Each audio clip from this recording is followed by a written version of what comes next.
5,30,000 metric ton ইলিশ হয়।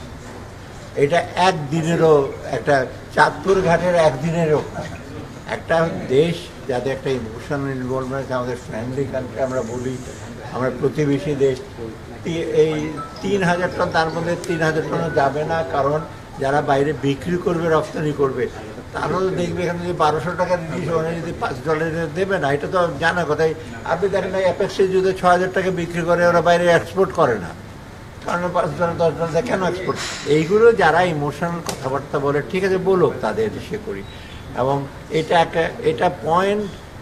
0.5%ও না, 1%-এর নিচে। তা আমরা কেন একটা ইসেকে ইমোশনাল একটা ইমোশনাল, আমাদের বাণিজ্যিক দিক থেকে সুবিধা আছে, এক্সপোর্ট ফরেন পাবো তো আমরা কিছু।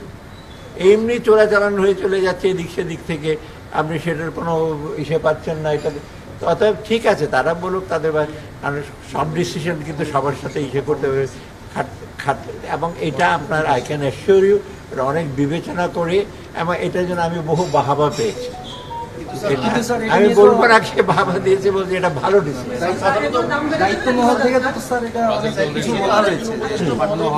ওই দায়িত্ব মহল একজন বলেছে, আরেকটা আরো বড় দায়িত্ব মহল বলেছে পাঠানো যেতে পারে।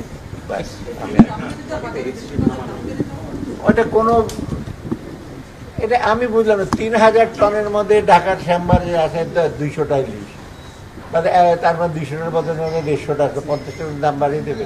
দাম তো এমনি বাড়ায় ব্যবসায়ীরা, এটার জন্য দাম বাড়িয়ে দেবে।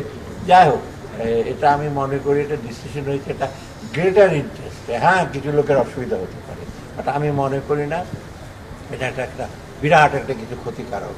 আমার এটা আরও লং রানে আপনার জন্য একটা পজিটিভ ইস্যু। আমরা প্রতিবেশী হিসেবে থাকতে চাই, কোপারেশন চাই, ওরা আমাদের কাছে। কেন ওদের পেঁয়াজ আসছে না সস্তা দরে?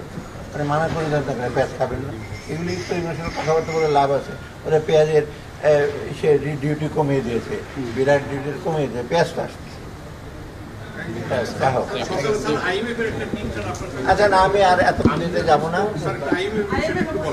আমি বলি আমার 4টা টিম আসছে সকাল থেকে, IMF-টা একটা, তারপরে ইফার শেষে, তারপর আছে কোরিয়া, তারপরে ফ্রান্স। কারণ IMF-টা তেমন কিছু না, IMF একটা প্রিপারেটরি, ওদের একটা মিশন আসবে, তখন আমরা বলবো IMF আসছে খালি কতদিন থাকবে কারা। তো IMF তো আমাদের একটা মেজর বাজেট সাপোর্ট দেয়, এবং এটা আমরা সংস্কার করছি, এটা IMF সহায়তা দেয়। দ্বিতীয়ত আপনার আসছে কোরিয়ানরা আপনারা জানেন আমাদের বিগেস্ট, আমাদের জন্য বেশ বড় কতগুলো প্রজেক্ট আছে কোরিয়া।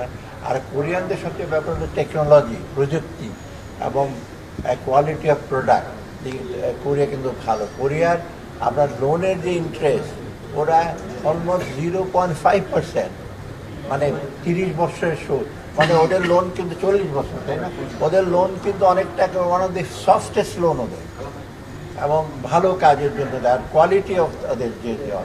এবং ওদের বেশিরভাগ কাজ কিন্তু যেটা করে ইন্টারন্যাশনাল বিডিংয়ে হয়, কম্পিটিটিভ। ওই যে নেগোসিয়েশন করে বিডিং করা করেন, ওটা কোরিয়া।